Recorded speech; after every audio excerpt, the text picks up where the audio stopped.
मेरा नाम वलीदाद है और मुझे नहीं पता था कि अपने काम की वजह से मेरी जिंदगी यूं बदल जाएगी। मैं गरीब आदमी था और गुर्बत का मतलब सिर्फ भूखा रहना नहीं होता, बल्कि हर लम्हा जीते जी मरना होता है। मेरी 2 जवान बेटियां थीं जिन्हें मैं सर उठाकर जीना सिखाना चाहता था, और एक बीवी थी जिससे मैं बेहद मोहब्बत करता था। मेरी शादी कम उम्री में हुई थी। उस वक्त दुनिया का मतलब सिर्फ 2 वक्त की रोटी और सर पर छत होता था। अब बेटियां जवान हो चुकी थीं और मैं अब भी सिर्फ 35 बरस का था, मगर जिस्म थका हुआ था, मेहनत मजदूरी से निढाल और उम्मीदों से खाली। मेरे हाथों में कभी कलम नहीं आया, ना ही किताब कभी मेरी समझ में आई, ना तालीम मिली। बस सुबह निकलता और शाम को गिरता हुआ घर लौटता।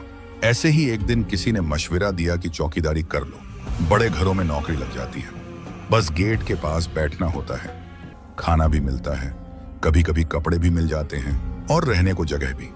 मैंने सोचा और देर न की, बीवी को समझाया, बेटियों के सर पर हाथ फेरा और उनसे दूर एक बड़े शहर आ गया।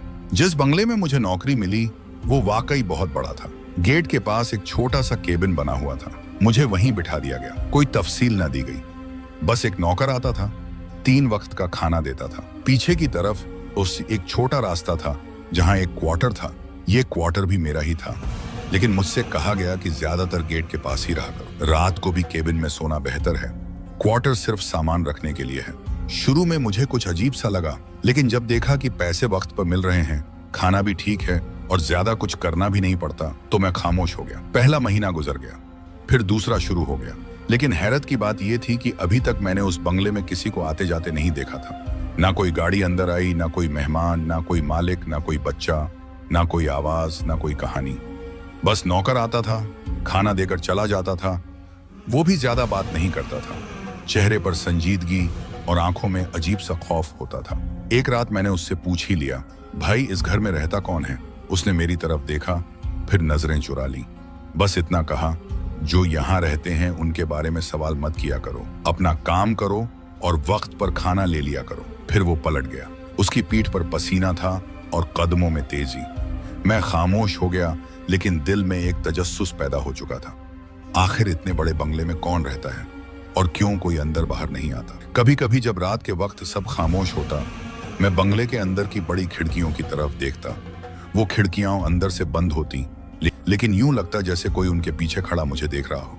एक सर्द सी लहर मेरी रीढ़ की हड्डी में दौड़ जाती। मैं नजरें झुका लेता और केबिन में दुबक जाता। बाहर का मंजर उसी खिड़की से साफ दिखाई देता था, और वही मंजर उस रात भी मेरी आंखों के सामने था। अचानक मेरी नजर एक हरकत पर पड़ी। बंगले के बड़े से दरवाजे के अंदर से एक लड़की बाहर आ रही थी। उसकी चाल बहुत सुस्त थी, मरे मरे कदम, जैसे चलने की ताकत अब उसमें बाकी नहीं थी। बाल बिखरे हुए थे, चेहरा तो साफ नजर नहीं आ रहा था, मगर उसके कपड़े अजीब से थे, जैसे पुराने जमाने के हों। शायद पहले उसने दुपट्टा ओढ़ा हुआ था, लेकिन अब वो गायब था। सिर्फ कमीज और शलवार में वो सर्दी में ऐसे चल रही थी जैसे उसे एहसास ही ना हो कि हवा कितनी तेज है। वो कभी दाएं देखती, कभी बाएं। उसकी नजरें कुछ ढूंढ रही थीं, या शायद कुछ छुपा रही थीं। एक लम्हे के लिए रुकती, फिर चल पड़ती, जैसे किसी की बात सुनने की कोशिश कर रही हो या किसी आवाज के पीछे जा रही हो। वो धीरे धीरे चलती हुई मेरे केबिन के बिल्कुल करीब आ गई। मेरी सांसें थमने लगी, दिल की धड़कनें तेज हो गईं। लेकिन हैरत की बात यह थी कि वो मेरे सामने खड़ी होकर भी मुझे नहीं देख रही थी। ना आंखें मिलाई, ना कोई इशारा किया, ना कोई सवाल पूछा, और मैं भी पत्थर बना बैठा रह गया। ना आवाज निकली, ना कोई हरकत हुई। मैं सोच रहा था कि आखिर ये कौन है? क्या बोलूं, कुछ पूछूं, कोई मदद चाहिए, कोई खतरा तो नहीं? इतने में वो अचानक पलटी और फिर उसी बंगले के अंदर की तरफ चल दी, जैसे किसी जलते हुए घर में जा रही हो। हालांकि घर में कोई रोशनी नहीं थी, मगर जो मंजर मैंने देखा वो ऐसा ही था जैसे वो किसी जलती हुई जगह में दाखिल हो रही हो। मैंने दरवाजे की तरफ देखा और वो अंदर चली गई। दरवाजा खुद ब खुद बंद हो गया। मैं भागकर देखने की हिम्मत न कर सका। न मुझे दरवाजा खुलने की आवाज आई, न बंद होने की, मगर वो अब नजर नहीं आ रही थी। सारी रात मैं इसी सोच में रहा कि आखिर वो लड़की कौन थी, कहां से आई थी, कहां गई? क्या वो मुझे वाकई नजर आई थी, या मैं बस कोई सपना देख रहा था? लेकिन ये सवाल ज्यादा देर सवाल नहीं रहा, क्योंकि 2-4 दिन बाद एक और बस वह अजीब वाकया पेश आया। उस दिन शाम की रोशनी खत्म हो रही थी। अंधेरा धीरे धीरे हर चीज को अपनी गिरफ्त में ले रहा था। मैं हमेशा की तरह अपने केबिन में बैठा था। रोशनी मध्यम थी, और मैं चाय का प्याला हाथ में लिए दरवाजे की तरफ देख रहा था कि अचानक गेट के सामने कोई साया नजर आया। वो एक औरत थी, लेकिन जैसे ही वो करीब आई, उसका कद इतना लंबा था कि गेट के ऊपर लगे लोहे के पत्ते भी उसके कंधों से नीचे नजर आ रहे थे। मैंने अपनी पूरी जिंदगी में कभी इतनी लंबी औरत नहीं देखी थी। या तो उसने पैरों के नीचे कुछ बांध रखा था, उसके चेहरे पर कोई तासुर नहीं था, बाल सीधे नीचे लटक रहे थे और उसके कपड़े भी आम से थे। लेकिन जो बात सबसे ज्यादा डरावनी थी वो ये कि उसने बिल्कुल मेरी तरफ नहीं देखा, जैसे मैं वहां मौजूद ही न था। न उसने कोई सवाल किया, न सलाम, न ये पूछा कि अंदर कोई है, न ये कहा कि मैं किसी से मिलने आई हूं। बस वो मेरे केबिन के पास से ऐसे गुजरी जैसे मैं हवा में घुल चुका हूं। दरवाजे के पास पहुंची और वो खुद ब खुद खुल गया।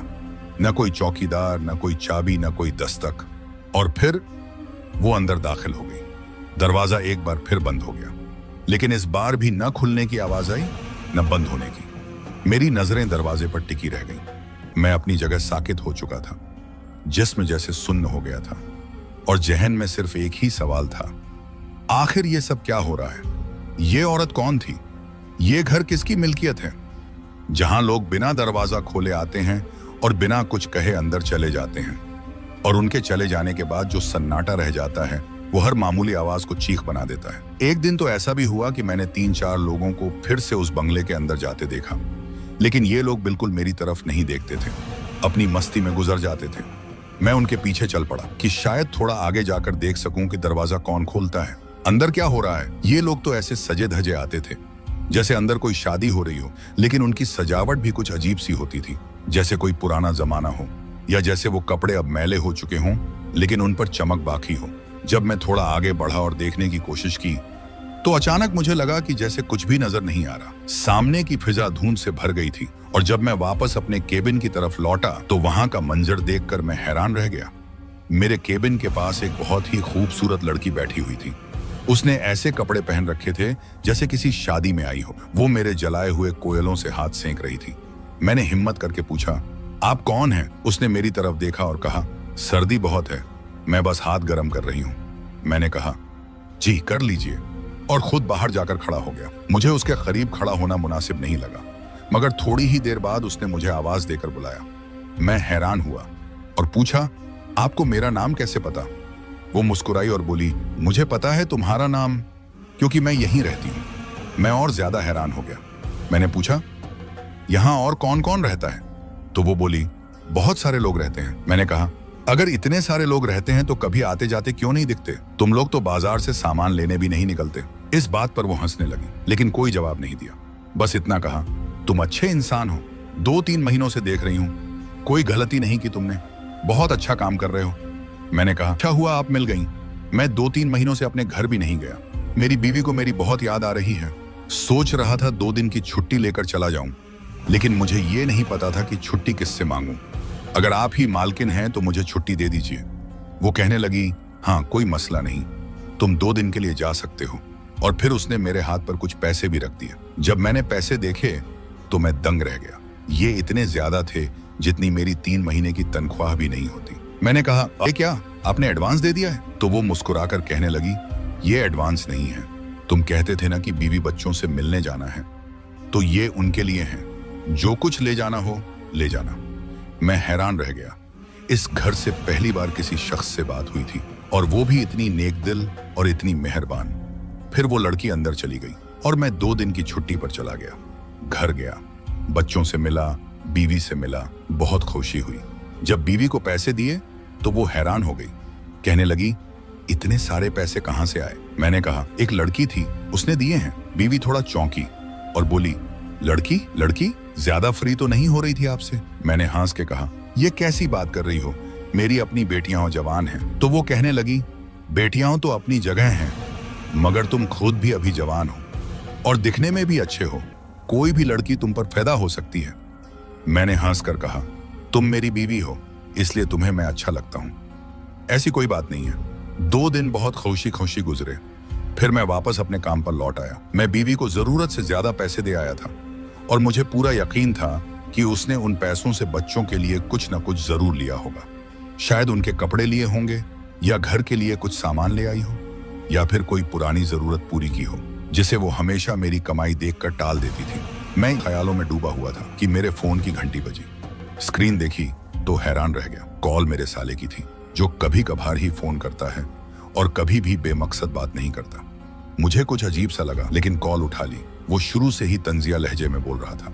कहने लगा, बड़े नोट छाप रहे हो आजकल वलीदाद, कहाँ पे काम कर रहे हो? बस चौकीदारी कर रहा हूँ एक बंगले में। तो वो जोर से हंसा और कहने लगा, चौकीदारी या कुछ और? मैंने कहा, नहीं, चौकीदारी ही कर रहा हूँ। तो वो बोला, मैं भी उसी इलाके में कुछ अरसा पहले काम कर चुका हूँ, मुझे बताओ किस बंगले में काम कर रहे हो? मैंने कहा, मालिक का नाम तो नहीं पता, लेकिन एक लड़की है जो वहां रहती है और शायद उसकी फैमिली भी वहीं है। तुम मुझे बंगले का नंबर बता दो। मैंने गर्दन घुमाकर बंगले की तरफ देखा तो सामने ही गेट के ऊपर लिखा था, बंगला नंबर 400R। मैंने कहा, बंगला नंबर 400। तो वो एकदम खामोश हो गया। फिर अगले ही लम्हे उसके लहजे में गुस्सा आ गया। कहने लगा, वलीदाद भाई, अगर तुम्हें नहीं बताना सकते तो मत बताओ, मगर झूठ क्यों बोल रहे हो? मुझे लगता है तुम सबको ही झूठ बोल के गए हो। तुम चौकीदारी नहीं कर रहे हो, कोई 2 नंबरी कर रहे हो, वरना चौकीदार को इतने ज्यादा पैसे कौन देता है? मैं एकदम तड़प गया, जैसे मेरे सीने में किसी ने कुछ चुभो दिया हो। मैंने कहा, तुम कहना क्या चाहते हो? क्या मुझे बंगला नंबर 404 पे नौकरी नहीं मिल सकती? क्या वो बंगला कोई जादुई महल है या वहां कोई देवी रहती है कि हम जैसे आम इंसान वहां काम नहीं कर सकते? वो लोग बहुत अच्छे हैं, उन्होंने मेरी मदद की है क्योंकि वो मेरी मेहनत देखते हैं। वो अमीर लोग हैं, उनके लिए कुछ देना कोई मसला नहीं, वो मुझे इज्जत देते हैं। तुम शायद जल रहे हो क्योंकि तुम्हें कभी ऐसे लोग नहीं मिले। मेरा साला कुछ देर खामोश रहा, फिर हल्की आवाज में कहने लगा, वलीदाद, तुम तो पागलों जैसी बातें कर रहे हो। वो बंगला तो बरसों से बंद पड़ा है, वहां कोई नहीं रहता, जिसके दरवाजे कभी नहीं खुलते। उसके अंदर सिर्फ मिट्टी है और टूटी दीवारें हैं, वहां कुछ नहीं है। और तुम कह रहे हो कि वहां कोई लड़की रहती है, तुम्हें पैसे दे रही है, तुम्हें छुट्टी दे रही है। ये सब तुम्हें लग रहा है, शायद तुम्हें ख्वाब आते हैं या तुम किसी वहम में हो। अभी वो ये सब कह ही रहा था कि कॉल अचानक कट गई। शायद उसका बैलेंस खत्म हो गया था या किसी बेहद वजह से नेटवर्क चला गया था। लेकिन मैंने दोबारा कॉल करने की कोशिश नहीं की। मेरा दिल वैसे भी भारी हो चुका था।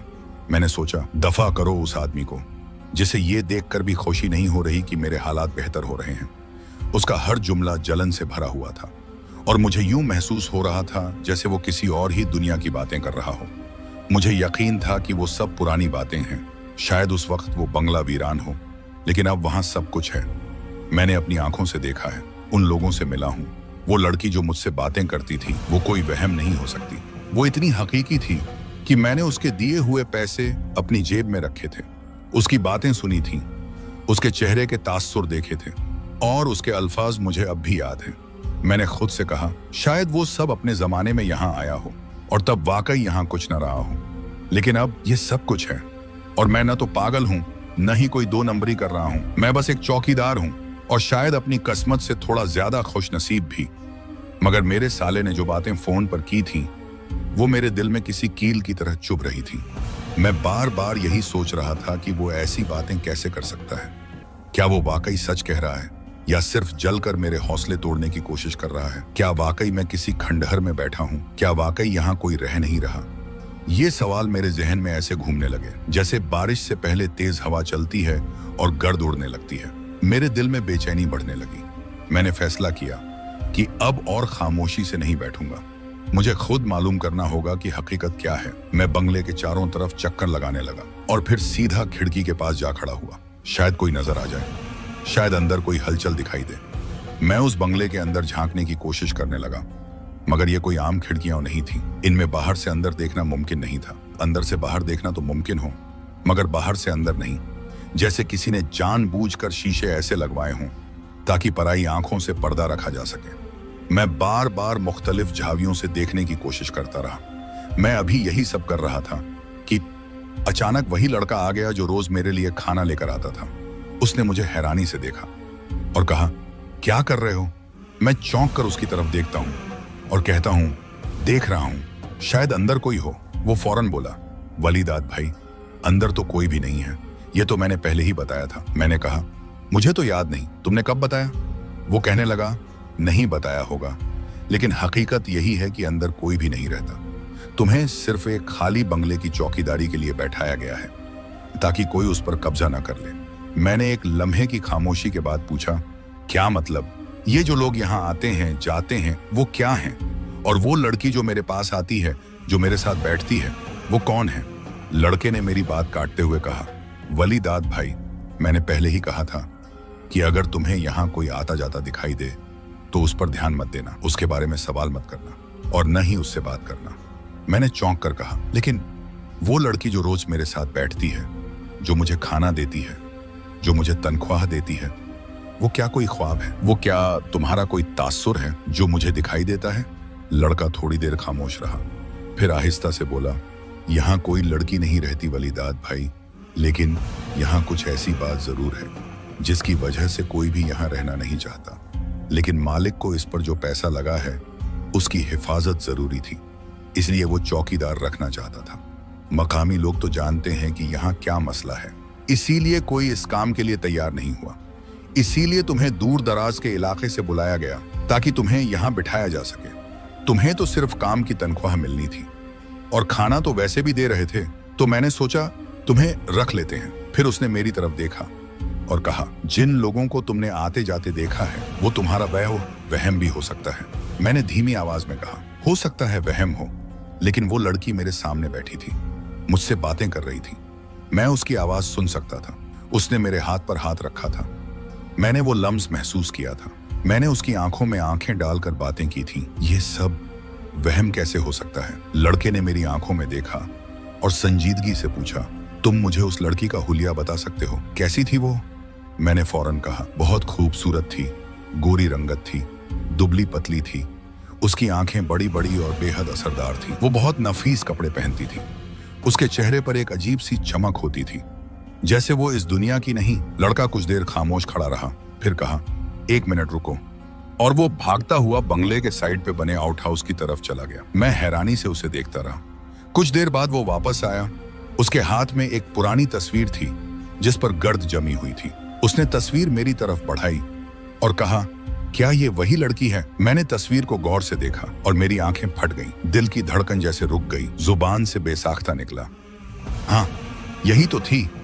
ये सुनकर वो लड़का मेरी तरफ आया और मेरे कंधे पर हाथ रखकर धीरे से बोला, वलीदाद भाई, तुम शुक्र करो कि तुम जिंदा हो, क्योंकि ये वही औरत है जो इस बंगले की मालकिन थी। मैंने हैरानी से कहा, हाँ वो भी तो यही कहती थी कि वो इस घर की मालकिन है, इसमें हैरत की क्या बात है?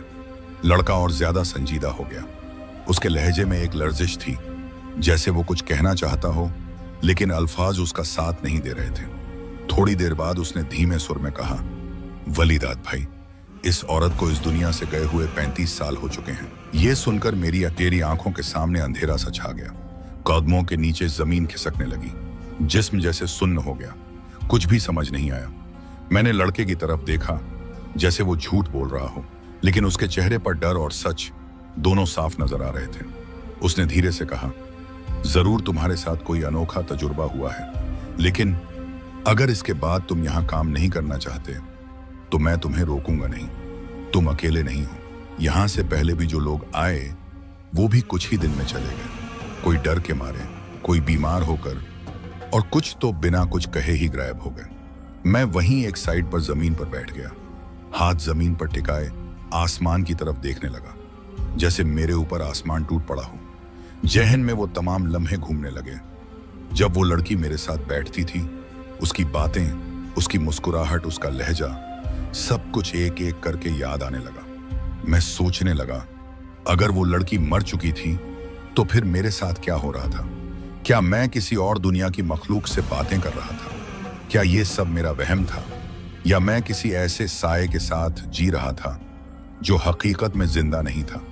मैंने आंखें बंद कर ली और धीरे से कहा, या अल्लाह, मुझे सच दिखा दे, मुझे सही और गलत की पहचान दे, क्योंकि अब मैं खौफ में डूबता जा रहा हूं और मुझे नहीं मालूम कि मैं कहां खड़ा हूं और मेरे साथ क्या होने वाला है। उसने मुझे यह भी कहा था, अगर अब भी यहां काम करना चाहते हो तो बस अपने काम से काम रखना, कोई आए कोई जाए उसकी तरफ नहीं देखना, अगर कोई तुम्हें बुलाए तो उसका जवाब भी मत देना, क्योंकि वो जो भी होगा इंसान नहीं होगा।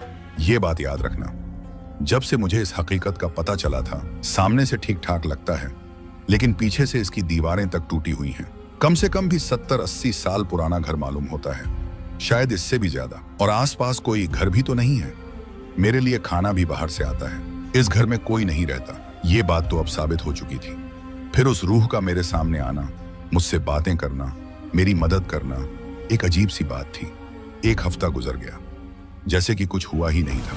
न कोई दरवाजा खटका, न किसी की आहट सुनी। मैंने अपने दिल को तसल्ली दी कि शायद जो कुछ हुआ वो कोई ख्वाब था या मेरा वहम। लेकिन सच ये था कि मैं हर रात सूरा यासीन पढ़कर सोता और दिल में यही दुआ करता, या अल्लाह मुझे महफूज रखना और मेरी बेटियों की हिफाजत फरमाना, क्योंकि वही मेरी असल कमाई थी। इन्हीं के लिए तो मैं यहाँ नौकरी कर रहा था। मगर दिल के किसी कोने में एक अजीब सा डर बैठ चुका था। मैं दिन को सख्त गर्मी में पहरा देता और रात को केबिन में बैठकर जागता, उसी कहीं कोई हरकत न हो जाए। अब मैं किसी के आने जाने को महज नजर का धोखा समझता था, और अगर कोई साया भी दिखता तो आंखें बंद कर लेता और दिल ही दिल में दुआ पड़ने लगता था। लेकिन यह सुकून ज्यादा देर का मेहमान नहीं था। एक रात जब मैं अपने केबिन में बैठा बाहर का जायजा ले रहा था, तो अचानक मुझे लगा कि कोई मेरे पीछे खड़ा है। दिल की धड़कनें तेज हो गईं, लेकिन मैंने हिम्मत करके पीछे मुड़कर देखा तो वही लड़की वहां बैठी थी। मैंने आंखें मली, शायद कोई और हो, लेकिन नहीं, वो वही थी। वही चेहरा, वही आंखें, वही दुबली पतली काया, जैसे पहले दिन मेरे सामने आई थी। मेरा दिल धक से रह गया। जुबान से बेसाख्ता निकला, तुम यहां कैसे हो सकती हो? मुझे तो अब पता चल गया है तुम कौन हो। तुम्हें यहां नहीं होना चाहिए। तुम जिंदा नहीं हो। तुम्हें तो इस दुनिया से गए बरसों हो गए। वो हल्के से मुस्कुराई, जैसे मेरी बात से कोई फर्क न पड़ा हो। फिर बोली, तुम्हें मेरी हकीकत का पता चल गया। ये तो बुरा हुआ। अब तुम मुझसे डरोगे, और मैं चाहती थी कि तुम मुझसे न डरो, क्योंकि मैं तुम्हें नुकसान नहीं पहुंचाना चाहती। मैं तो बस तुम्हारी मदद करना चाहती हूँ। फिर से उसने मेरी तरफ कुछ नोट बढ़ाए, जैसे पहले दिए थे। मैं पीछे हटते हुए बोला, तुम क्यों मेरी मदद करना चाहती हो? क्या तुम्हें मेरे हालात का इल्म है? वो बोली, तुम बहादुर हो, मेहनती हो, अपनी बेटियों के लिए सब कुछ सह रहे हो। मैं तुम्हें नुकसान नहीं पहुंचा सकती। मैं तुम्हें कुछ देना चाहती हूँ। मैंने कहा, मुझे तुमसे कुछ नहीं चाहिए, चली जाओ यहाँ से, मुझे डर लग रहा है। वो कुछ देर खामोश रही, फिर कहने लगी, सिर्फ थोड़ी देर बैठ जाओ, क्या हो जाएगा? मैं तुमसे कुछ नहीं कहूंगी, बस खामोश बैठे रहो तो भी चलेगा। मैं केबिन से बाहर निकलने लगा तो वो कहने लगी, वापस आ जाओ, मुझे कुछ कहना है तुमसे। मैं रुक गया और वो फिर से बैठ गई, जैसे कुछ कहना हो। वो बोली, क्या तुम नहीं जानना चाहते कि मेरे साथ क्या हुआ था? मैंने साफ इनकार किया, नहीं, मुझे कुछ नहीं जानना। लेकिन वो हंस पड़ी, जैसे मेरी बात का लुत्फ उठा रही हो। फिर कहने लगी, चलो फिर मैं खुद ही बता देती हूँ। ये बंगला मेरा था, ये जमीन मेरी थी। मेरा शौहर बहुत अमीर था और मुझसे मोहब्बत भी करता था, मगर हम बे औलाद थे। मैं बहुत रोई, बहुत दुआएं मांगी, मगर हमारी गोद नहीं भरी। फिर एक दिन वो एक औरत को ले आया, दूसरी बीवी बनाकर। वो औरत खूबसूरत थी, मगर उसके चेहरे पर कुछ अजीब सा तासुर था, जैसे वो कुछ छुपा रही हो। कुछ ही दिनों में उसने तहखाने को अपनी जगह बना लिया। वहां बैठकर कुछ पढ़ती रहती थी। बाद में मुझे पता चला कि वो काले जादू में मुब्तिला है, और उसी अमल से वो मेरे शौहर को भी काबू में रखना चाहती थी। उसने मुझ पर भी जादू किया। मेरे जिस्म में दर्द रहने लगा, तबीयत हमेशा खराब रहती, लेकिन मेरे शौहर ने मेरी बातों पर यकीन नहीं किया, क्योंकि मैं कभी कोई सबूत न ला सकी। फिर एक दिन उसने कुछ ऐसा पढ़ा, जिस्म तो खत्म हो गया, मगर मेरी रूह को उसने इसी घर में कैद कर दिया। मैं मरते हुए भी अपनी अजियत से बाहर ना आ सकी, और जब उसने मुझे खत्म किया तो उसका अमल उस पर ही उल्टा पड़ गया। वो भी किसी और जहान की कैद में चली गई। उसी दिन से इस बंगले में कुछ ऐसा हो गया, जैसे कोई दरवाजा खुल गया हो जो इस दुनिया से नहीं था। उसके बाद न मैं जा सकी न वो, और इस बंगले में लोग आते हैं और फिर कुछ न कुछ अजीब देखकर चले जाते हैं, कुछ खौफजदा होकर और कुछ हमेशा के लिए खामोश होकर। मैं यहाँ कैद हूँ, मेरा शौहर कहीं और अपनी दुनिया में मसरूफ है और मुझे कभी याद नहीं करता। ये कहकर वो खामोश हो गई कि एक जिंदा इंसान के सामने एक रूह बैठी अपनी कहानी सुना रही थी। मुझे डर कम बल्कि अफसोस ज्यादा हो रहा था, क्योंकि अब मैं समझ चुका था कि वो कोई जालिम नहीं थी, बल्कि एक कैदी थी, एक ऐसी दुनिया की जिसका दरवाजा शायद अब कभी बंद ना हो। मैंने उससे कहा, मैं तुम्हारी मदद करने की कोशिश करूंगा। वो बोली, मेरी मदद कोई नहीं कर सकता। आजकल कोई इतना नेक बंदा नहीं रहा। जो मुझे बचा सके। मैंने कहा, मैं फिर भी कोशिश करूंगा।